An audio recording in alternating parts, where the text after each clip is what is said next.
you brought up another good point a few minutes ago. Patents don't live forever. They're 20 years life. So what happens when they expire at the end of that life, or the maintenance fees are not paid? Those go into the public domain. And that's what reopens the competition. Wasn't that just happening with a big cartoon as of late? I remember seeing articles a few months ago, somebody, Disney, Winnie the Pooh, something like that. The patent was running out. The copyrights instead of patent. So like these different areas of intellectual property work together. Patents only live for 20 years. Trademarks, including the way something looks, the shape of it, like the guitar, that could be a non-conventional trademark. Trademarks can last indefinitely as long as the company continues to use them in interstate commerce. Copyrights have a finite life, but much longer, 75 years after the death of the author, the creator, or 125 if it's a company. So it is a big deal when things come off copyright or off patent, because it reopens the competition as to that subject matter, whatever it was. Does that make sense? Can somebody else copyright it then, out of curiosity? Once it's open, it's open. Once it's open, it's open. With copyrights, you can do derivative work. So that's a way to kind of extend the life, but you have to add something new. You have to improve it or go beyond it, right? So here's an example in the artistic domain.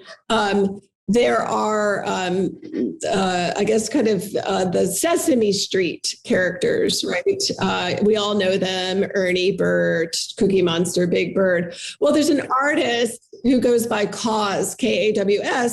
Shout out to him, love his work. But he created, in conjunction with Sesame Street, his sort of signature artistic work is this kind of cartoony skull and crossbone head and like X'd out eyes. And so he created with Sesame Street all of those characters. They all have the X's on the eyes, but otherwise they're the same. So that's a derivative work, right? So that could be a way to extend that. It's kind of interesting and cool, but yeah, most of the time, once it's off patent, off copyright, it's in the public domain, which creates opportunity for more improvement.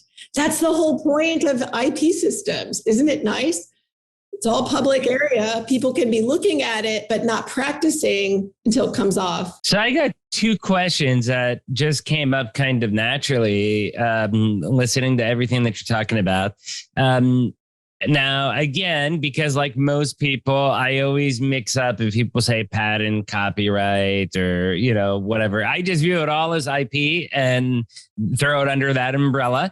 But I believe it was Elon, or everybody's favorite billionaire, Elon Musk, was saying, like, I believe it was patents are for the weak or something like that, for weak-minded ideas. Big heart to Elon. Love Elon. I do love him.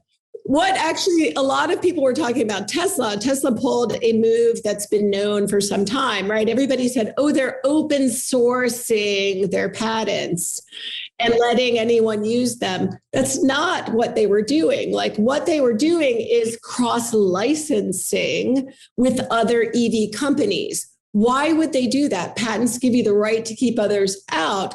But the benefit to Tesla in cross-licensing with other EV manufacturers, car manufacturers who had patents in EV, is that it kind of amongst themselves eliminated the issue of challenges for infringement, which can be very distracting and expensive for a company.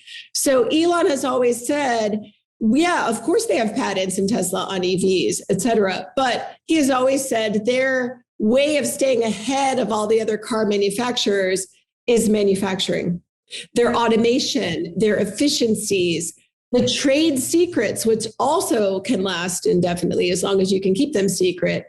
All of that combined with the cross-licensing was a brilliant way to kind of keep the space open for Tesla while they still have the advantage. Here's another advantage for them. I could talk about Teslas all day, but their charger network. Okay. No, talk. I hate people love talking about Elon. I'll talk about it. I'm going to ask you even a Twitter question then about that too, because you get into some interesting territory that you just mentioned with Tesla. I think also applies to Twitter, but I'll let you finish first. So in Tesla, the other competitive advantage, the barrier to entry that they have over other EV car manufacturers and cars, is the Tesla supercharger network is for Teslas only, and it's already across the nation. There are more Tesla chargers than any other charge points. They charge faster. It's better.